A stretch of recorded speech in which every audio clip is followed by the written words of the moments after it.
కాళేశ్వరం అయిపోయిందని వాగిన నోళ్లే ఇవాళ అదే కాళేశ్వరం నీళ్లు తీసుకొచ్చి హైదరాబాద్ ప్రజలకు మేము గోదావరి నీళ్లు అందిస్తామని చెప్తున్నారు అంటే ముఖ్యమంత్రి గాని ఈ ప్రభుత్వం గాని చెప్పకనే చెప్పినట్టు అయ్యింది.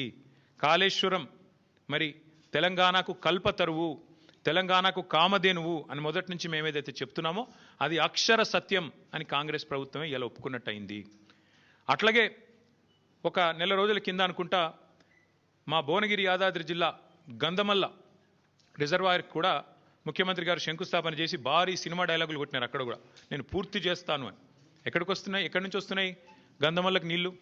అదే కాళేశ్వరంలో అంతర్భాగమైన కొండపోచమ్మ సాగర్ నుంచే కదా దానికి కూడా నీళ్ళు వచ్చేది.